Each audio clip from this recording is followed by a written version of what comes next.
Bienvenidos a Divernumis, una vez más. En el día de hoy me gustaría reflexionar sobre cuál es el método que utiliza la numismática en sus investigaciones. Y con la explicación de este método me gustaría justificar el por qué el coleccionismo de monedas es tan importante para ese método. Veamos, la numismática es una ciencia social. De hecho, las ciencias se caracterizan por tener unos métodos que les dan más fiabilidad que otras formas de explicación, como por ejemplo, las explicaciones de carácter religioso o las explicaciones, digamos, de carácter filosófico, ¿de acuerdo? Esa supuesta, digamos, superioridad a veces de la ciencia, ¿no? Pues vendría de su método, ¿eh? Sería lo que le aporta más fiabilidad.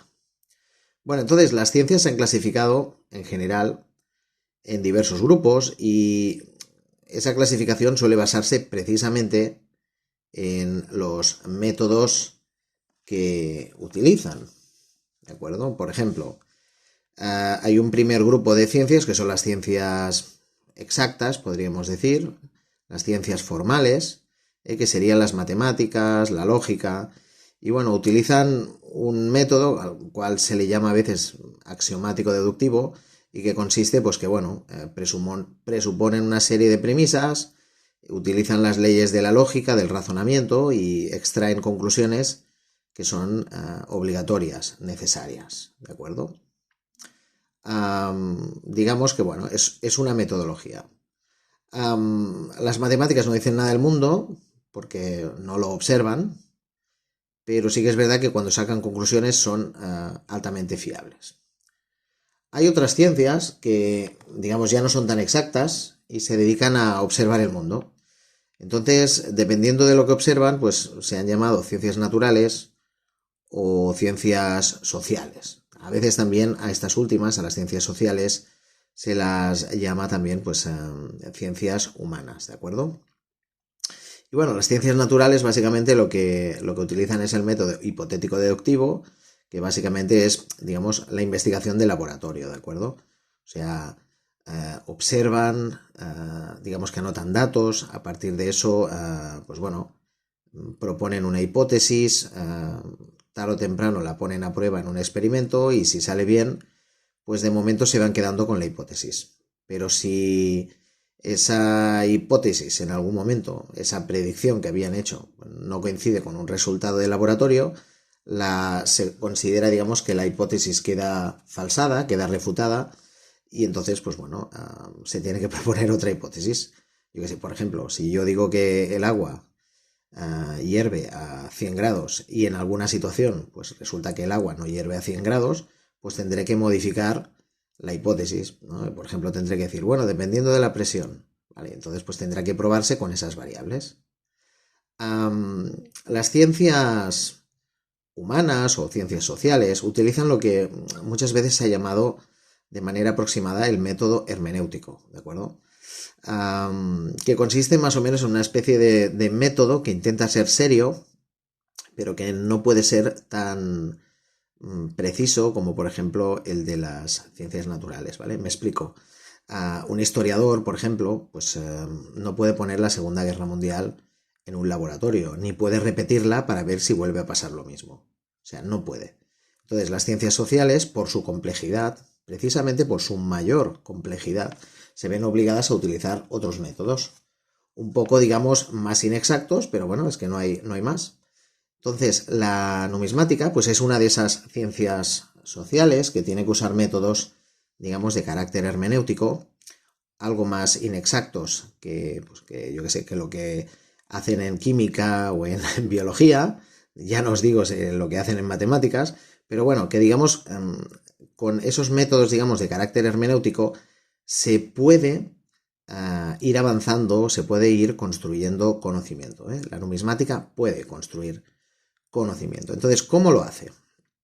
Bueno, lo hace digamos, en tres fases, ¿de acuerdo? Hay una primera fase que es digamos, la fase heurística. El nombre este viene del griego, de un verbo que es heurisco, que significa encontrar. Entonces, dependiendo de los datos que el numismático encuentre, pues podrá estudiarlos mejor, digamos, tendrá más datos para estudiar y para sacar sus hipótesis, ¿de acuerdo? ¿Esos datos qué pueden ser? Bueno, pueden ser fuentes primarias o fuentes secundarias, ¿de acuerdo? Las fuentes primarias, en el caso de los numismáticos, sería, por ejemplo, monedas, ¿de acuerdo? Si en un yacimiento, por ejemplo, se encuentra una serie de monedas, o simplemente en manos de un coleccionista aparece cierto tipo de monedas, pues se pueden estudiar, ¿de acuerdo? Y son monedas que nos permiten entender, pues, lo que se hacía en esa época, en ese lugar, etcétera, ¿de acuerdo? Esa fase de heurística, pues claro, digamos, investigará toda clase de fuentes primarias. Las fuentes primarias debemos entender que son documentos de la época, documentos originales de la época, ¿de acuerdo? Entonces, pueden ser monedas, pero también pueden ser, por ejemplo, otro tipo de documentos o de escritos que nos hablen sobre las monedas, ¿de acuerdo? Yo que sé, un edicto o unas leyes de la época que dicen que tal y que cual, que las monedas tenían que ser así o asá, o que el rey o el conde de Barcelona pues emitió en tal año pues moneda de tal tipo. Todo eso son fuentes primarias, ¿de acuerdo? Entonces, pueden ser objetos, pueden ser documentos escritos, etcétera, ¿de acuerdo? En el caso del numismático, está clarísimo que muchas veces pues será moneda, ¿no? Principalmente será moneda. Entonces, esas fuentes primarias, claro, ¿cómo podemos acceder a esas fuentes primarias? Por ejemplo, pues pueden ser yacimientos, pueden ser fondos de museos, pueden ser archivos, pero alerta, y ahí viene lo importante, pueden ser también colecciones privadas. Y ahí es un punto muy importante, ¿de acuerdo? Sin la existencia de colecciones, pues seguramente hay mucha gente que no podría acceder a esas fuentes primarias que le permiten hacer estudios medianamente serios de numismática, ¿de acuerdo? O sea, se puede entender que los yacimientos arqueológicos, pues bueno, sean algo así como el monopolio de los arqueólogos, porque tienen técnicas, digamos, de extracción que segura, podríamos decir, ¿no? Que mantiene lo máximo posible el contexto y se pueden rescatar datos adicionales, ¿no? En ese sentido, pues bueno, puede entenderse, ¿no? Luego, por ejemplo, pues todo lo que queda en colecciones públicas, en archivos, en museos, pues bueno, hay una serie de gestores públicos que, bueno, son los que acaban teniendo algo así como un trato preferente a la hora de acceder a esos documentos, ¿de acuerdo? Entonces son normalmente ellos los que lideran las investigaciones de esos fondos, ¿no? Pero claro, luego hay pues millones de monedas que están en colecciones privadas, disculpad. Y entonces esas sí que son las que los coleccionistas pues pueden, entre comillas, manosear. Son las que pueden, digamos, estudiar, coleccionar, amasar, comparar entre ellos, etcétera, publicar artículos y ir, digamos, pues bueno, colaborando también en el crecimiento del conocimiento y de la ciencia numismática. ¿De acuerdo?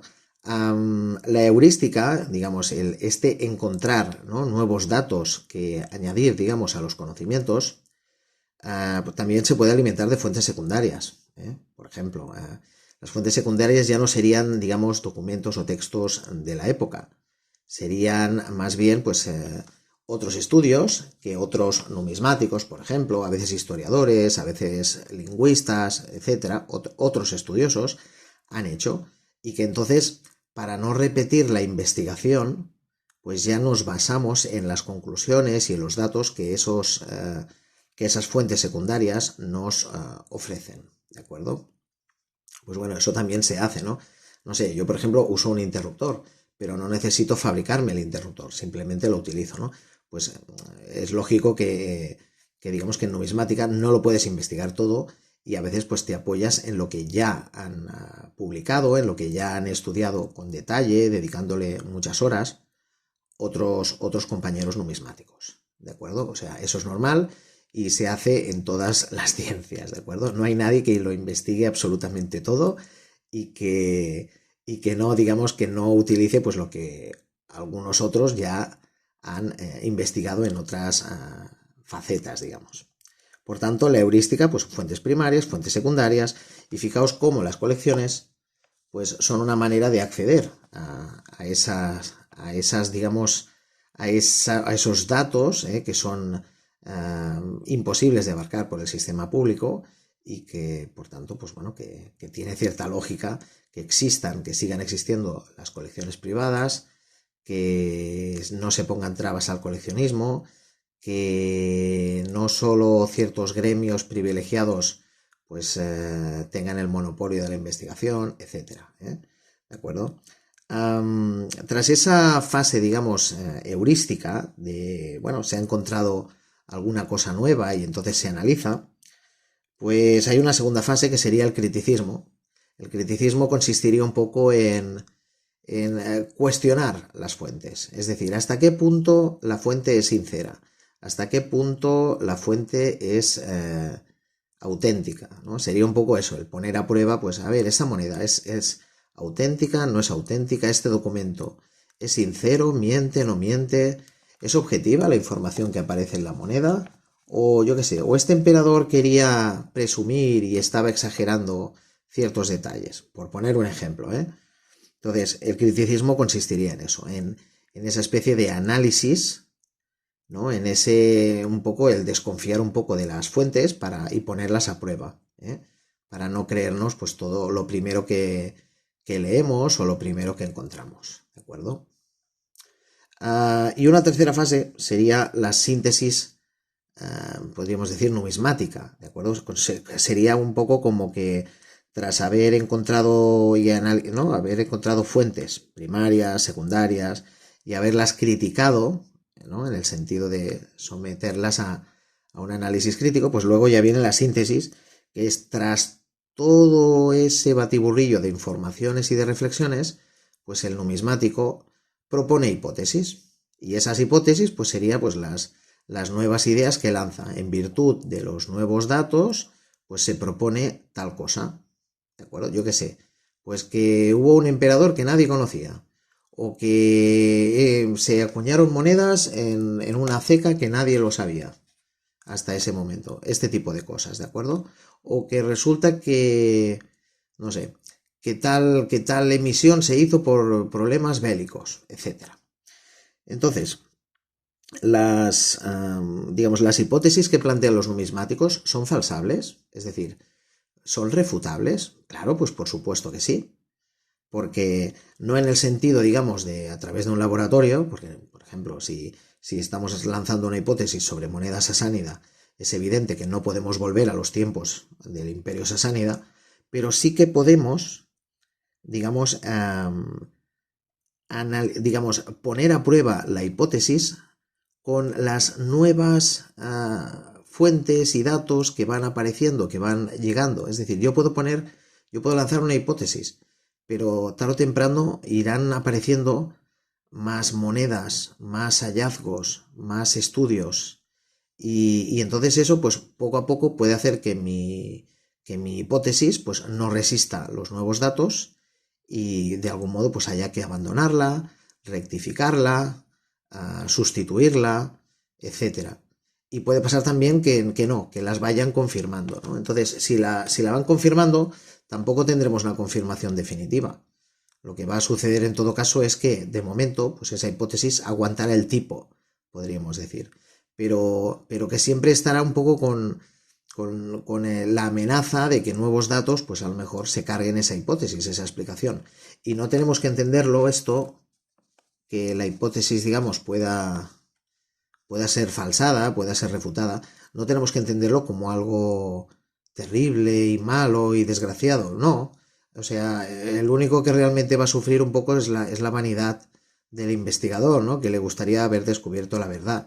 Pero lo cierto es que digamos que tenemos que alegrarnos cuando una hipótesis, cuando una teoría numismática pues es refutada, ¿de acuerdo? Porque quiere decir que ya sabemos algo más. Entonces es normal. Los grandes numismáticos del pasado pues cometieron muchas imprecisiones y errores, y eso es porque también no tenían acceso digamos, a las mismas monedas y a la misma bibliografía secundaria, pues que a lo mejor nosotros sí que podemos utilizar, ¿de acuerdo? Por eso también otro tema muy importante metodológicamente es el tema del detectorismo. Fijaos que gracias al detectorismo, que son rescatadores de monedas, pues han aparecido un montonazo de nuevos ejemplares, y entonces esos nuevos ejemplares han permitido pues, mejorar nuestros conocimientos de numismática, han aparecido nuevos tipos monetarios, etcétera, ¿no? Entonces, fijaos, al final es que la metodología lo es todo, ¿no? O sea, la metodología de la numismática demuestra que es bueno intentar respetar pues a lo que es la detección metálica y verla como el deteccionismo, el detectorismo, verlo como un aliado, ¿de acuerdo? Bien utilizado, ¿de acuerdo? Porque eso es como una pistola, se puede usar bien o mal, entonces hay que dar la oportunidad de que se utilice bien y metodológicamente pues ayuda a la numismática, ¿no? Y luego el hecho de que haya coleccionismo, de que sea posible, de que se fomente, de que las monedas estén repartidas, pues eso permite que haya un mayor número de investigadores. Y bueno, de todos he sabido que dos piensan más que uno, ¿no? Normalmente, o sea, si permitimos, es una ciencia muy democrática la numismática, ¿no? Porque de algún modo, pues permite que haya muchas personas distintas que puedan estudiarlo y que puedan hacer propuestas, y algunas de esas propuestas, pues bueno, se van incorporando al conocimiento numismático. ¿Qué ocurriría si nos cargáramos el coleccionismo? Pues que automáticamente los datos nuevos que irían entrando son menores, porque habría menos gente, primero, menos datos nuevos que estudiar. De algún modo es como que se colapsaría, se paralizaría la ciencia, ¿no? Como si estuviéramos en la Edad Media. Luego se reduciría el número potencial de investigadores, porque ya solo serían unos cuantos funcionarios, que trabajarían a ritmo de funcionario.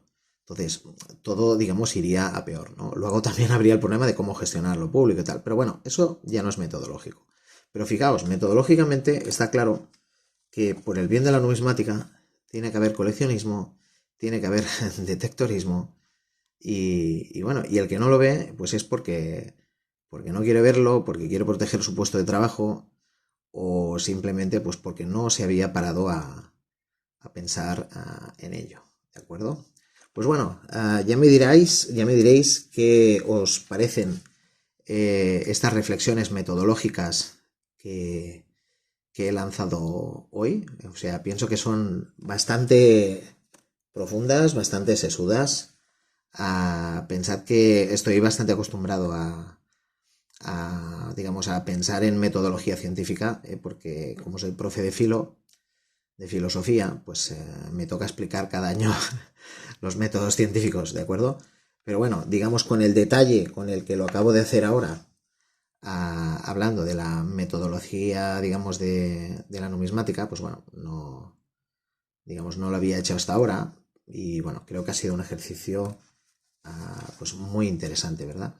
Pues bueno, ya me diréis qué os parece, dadle a like si os ha gustado, compartidlo si creéis que vale la pena pues mostrar cómo es la metodología de la numismática y cómo esta pues justifica el hecho, necesita, digamos, que haya coleccionistas, y le va muy bien que haya pues detectoristas también, que bueno, al menos en los países donde es legal, pues puedan ir rescatando monedas del suelo, que no se destruyen, que pasan a ser estudiables, etcétera.